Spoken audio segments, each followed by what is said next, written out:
Guys இன்றைக்கி நான் வந்து நம்ம அலங்காநல்லூரில் உள்ள ஜல்லிக்கட்டு மைதானத்து தான் வந்திருக்கோம்.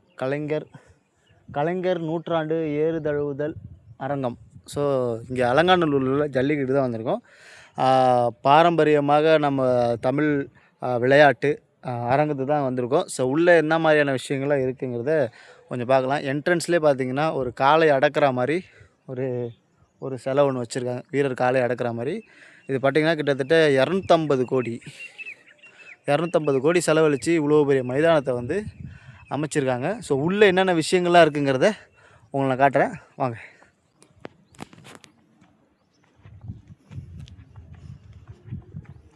பயங்கரமாக இருக்குது. என்ட்ரன்ஸே பார்த்திங்கன்னா பயங்கரமாக இருக்குது. இங்கே வந்து ஸ்லிப்பர்லாம் நம்ம வந்து வெளியில் தான் விட்டு போகணும். ஸோ வந்து என்ட்ரன்ஸ்லேயே பார்த்திங்கன்னா சிலை வச்சுருக்காங்க. இந்த காலை எடுக்கிற செலவு வச்சுருக்காங்க. பார்த்திங்கன்னா இங்கே வந்து ஸ்நாக்ஸ் ஐட்டம் என்ன வாங்கிக்கலாம். எல்லாம் பயங்கரமாக மாடு பிடிக்கிற இதெல்லாம் போட்டு வச்சுருக்காங்க. ஏறு தழுவுதல், அது மட்டும் இல்லாமல் இங்கே வந்து ரியலாக ஒரு மாடு இங்கே வந்து இருக்கிற மாதிரி வச்சுருக்காங்க. சூப்பராக ஃபேண்டாஸ்டிக்கான ஒரு இப்போ பசங்க மாடு ரியல் மாடு மாரி செஞ்சு வச்சுருக்காங்க. நிறைய வரலாறு வந்து பதிச்சு வச்சுருக்காங்க. நிறைய வரலாறு இங்கே இருக்குது. எல்லாமே புகைப்படமாக வச்சுருக்காங்க. டேய் இறந்தது இல்லைடா, அது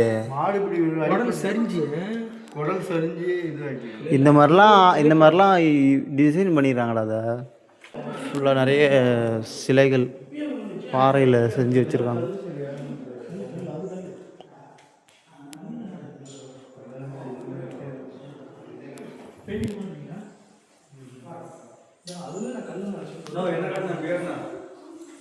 தோருக்கு பாரு, அதெல்லாம் ரியல் ஃபோட்டோடா. இதெல்லாம் ரியல் ஃபோட்டோ. இதெல்லாம் ரியல் ஃபோட்டோடா.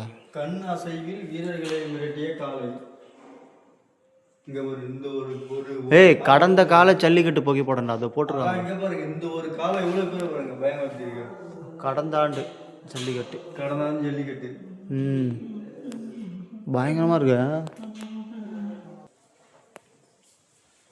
ரியலாகவே இருக்குது.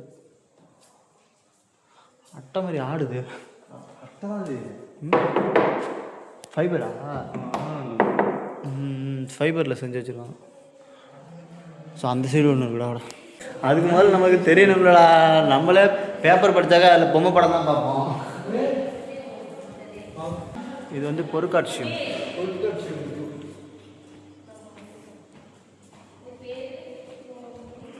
இது லைப்ரரியா அக்கா? போகக்கூடாதா? அமைச்சர்லாம் வருவாங்களோ? அதிகாரியா? ஓகே. ஸோ இங்கே ஒரு காலை ஒன்று இருக்குது. அது வந்து அதிகாரிகள் ஒரு இடம்.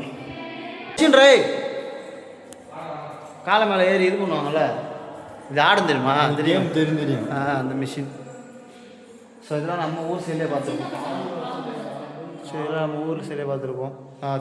கோயில் திருவிழாவெல்லாம் போடுவாங்கள்ல, அந்த மாடு ரொட்டேட் ஆகிட்டே இருக்கும். வாடிவாசலை வணங்கும் காளையும் வளப்பவர்களும்.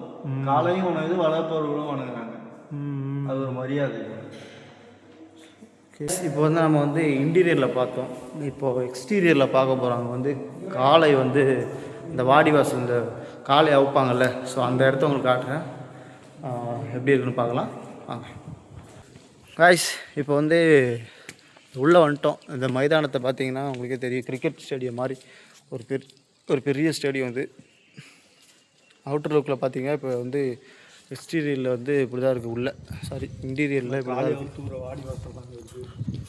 இங்கே பார்த்தீங்கன்னா வந்து இங்கே எல்லாமே வந்து ஆடியன்ஸ் உட்காந்து பார்த்துட்ருப்பாங்க. ஏவி வச்சுருக்காங்க கூட.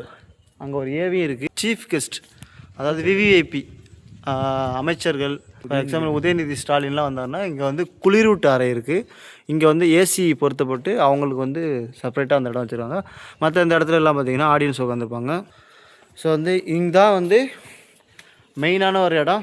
இங்கே தான் வந்து மாடு பிடிப்பாங்க ஃபுல்லாகவே. ஸோ உங்கள்கிட்ட போய் காட்டுறேன். இதுதான் அந்த வாடி வாசலாடா? ஆமாம், வாடி வாசல்.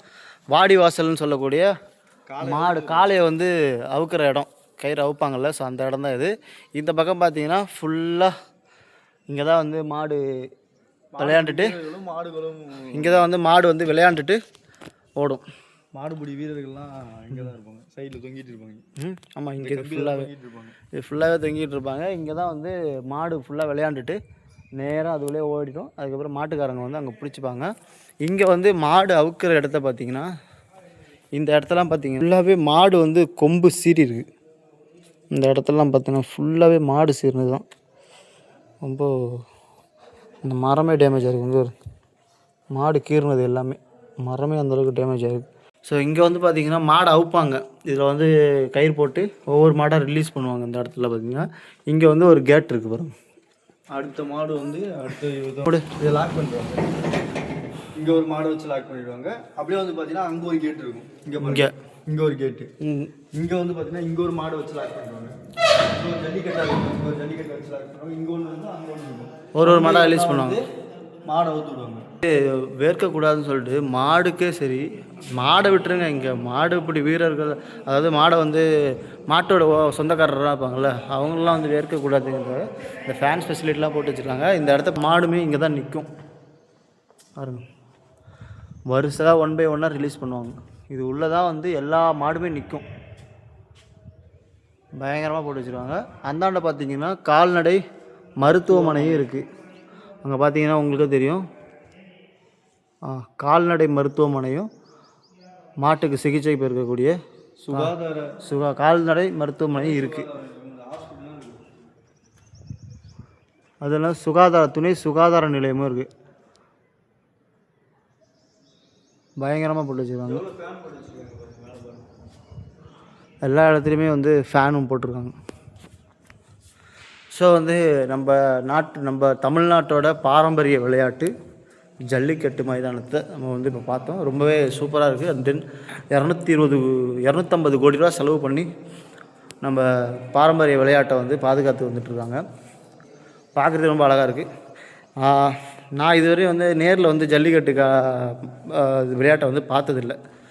ஸோ கண்டிப்பாக நீங்கள் யாராவது பார்த்துருந்தீங்கன்னா ஒரு கமெண்ட் சொல்லுங்கள், எத்தனை பேர் பார்த்துருக்கீங்கன்னு. ஸோ நெக்ஸ்ட் டைம் கண்டிப்பாக இந்த ஜல்லிக்கட்டுக்கு கண்டிப்பாக நாங்களும் வந்து பார்ப்போம். அப்போ வந்து அந்த ரியல் எக்ஸ்பீரியன்ஸ் எப்படி இருக்குங்கிறதையும் உங்கள்கிட்ட நான் ஷேர் பண்ணுறேன். உங்களிடம் விடைபெறுவது Nagai 360 prankster Sarmesh and Sanjeev. Bye.